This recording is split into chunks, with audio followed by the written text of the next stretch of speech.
Hey there, this is top 5 scariest things I read in 2018. So last year, 2018, that was the year I just got into reading books, September, so I only have part of a year to pick from, but I was pretty focused on reading scary things in that time. I wanted to get into reading horror, it sounded exciting. So number 5 on the list, Off Season by Jack Ketchum.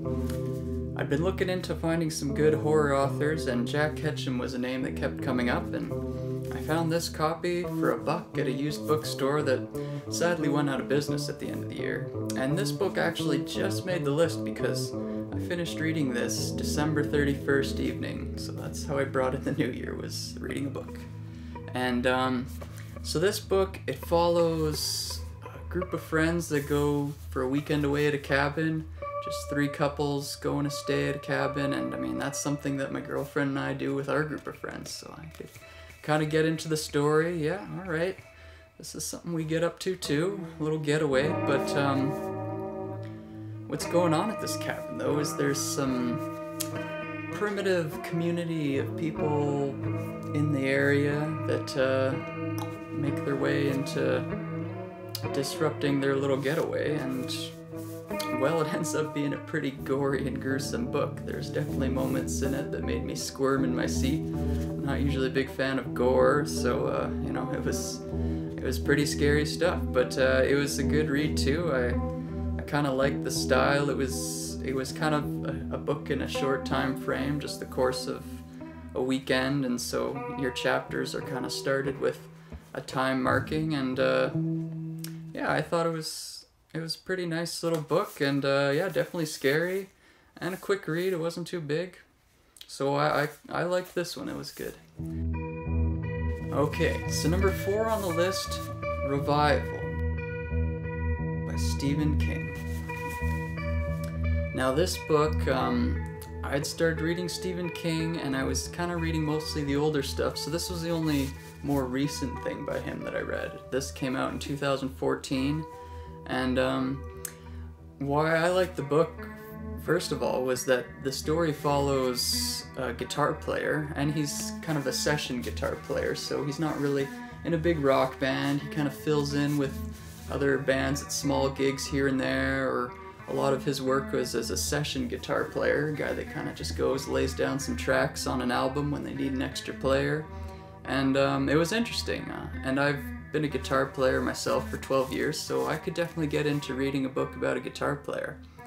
But why it makes the list of scariest books, or scariest things I read, this one, it wasn't even throughout the book. Like, the whole book is kind of, you're following the story of this guitar player, along with his interesting friend that he knew from his childhood. It was a priest that he met when he was a kid, or a priest or a sermon, or I don't know, the guy that runs the church. And he kind of stays in touch with this person throughout his life, and his friend, Charles Jacobs, the priest, he is really interested into electricity and stuff like that. And so he's kind of always up to these inventions. And anyways, the scary stuff of the book is really not throughout. Like, the whole book's kind of a slow build-up, but then it's kind of the conclusion where Stephen King brings on the terror, and it's a pretty good ending. And you know, I hope I'm not giving too much away here, but no, not really. It's just the payoff is the ending with this one for sure. But it's a good read all the way through. I quite liked it. It was just kind of a neat little life story about the hardships of this guitar player, and yeah, it was pretty good. And yeah, terrifying ending. It was an ending that really sticks with you.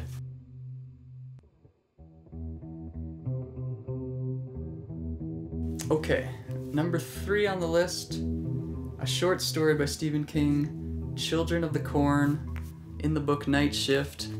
And now, I had moved to a small town just maybe over a year ago, and I was a city person my whole life, but now I moved to the country, and one of the things I'd been getting up to was driving around, checking out kind of the country area, some of the other small towns, and So that was kind of something I got up to, and then I'm reading this short story, and I was reading this, like, September, it was still warm, I was reading it in the middle of the day, and, in the story, it's this husband and wife, and they're just, out on a drive, and they need to, I think, get their car repaired, and they stop in just a quiet town in the middle of the day, no one's around, and, but there's the children of the corn. Just a town populated by these creepy kids, and it was pretty terrifying just reading that, just imagining being on a drive myself and just, what if something like that happened? I know it was completely an unlikely thing to happen, but still, I could relate to the story because it was like, earlier that week I'd just been out driving around small towns, and then to read this story about something like this happening in a quiet small town just in the broad daylight. It was a pretty scary story.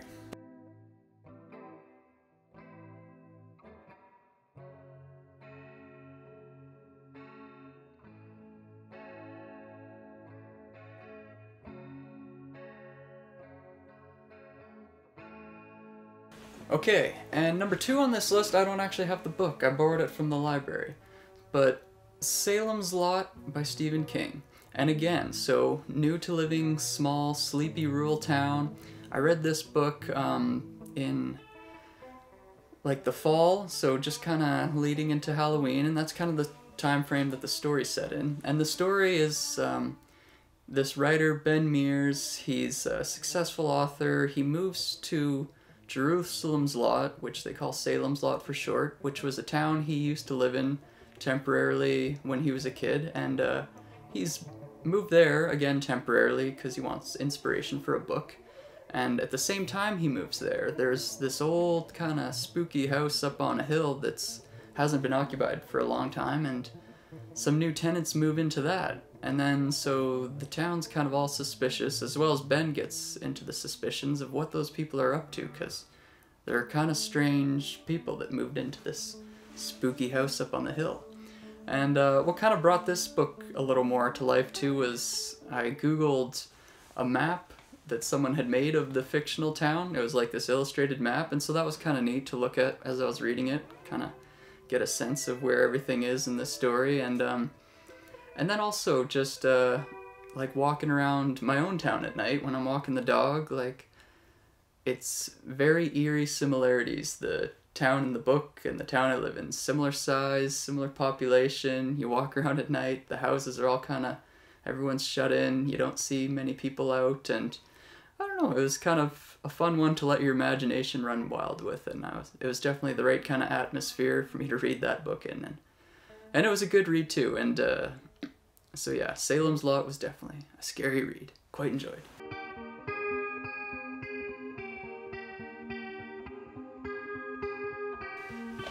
Okay, and number 1 on the list, and I'm not going to give it to Stephen King, Dean Koontz. And you know what? This is the only Dean Koontz I've read, and again, found this like for $1 at a used store. I think it was that same store that closed down. But this is one of his old books, and apparently he wrote it under a pseudonym back when he released this, so he had it under a different pen name. I don't know what it was, but so yeah, this was like a 70s book, and it's a pretty short, tight thriller, but why it was scary. So this book, it's about a guy who's moving across country, and he's taking his fiance's kid with him on the trip. The fiance's out in California waiting for them, and they're moving from Philadelphia to California, so a long cross-country road trip. And along the drive, they just notice someone's following them. And, you know, I do a lot of driving myself, a lot of highway driving, and, you know, you've seen those things happen before. You're just like, oh, that car's kind of been following me for a while. But, you know, it's generally just coincidence. But, you know, in a story like this, it's like, okay, it's just coincidence. Okay, we've made a few stops. This car's still following us. It's seeming like not coincidence anymore. So it was kind of a fun little thriller, and you know, scary in the sense that, like, you know, after I read this, I'd be out driving, and you know, you look in the rearview window a little more, like, oh man, imagine if I got followed like those guys in that book Shattered. Oof. So yeah, it was a good read. And yeah, oh, now my phone's going. But anyways, that's the end of it anyways. So we'll see you later.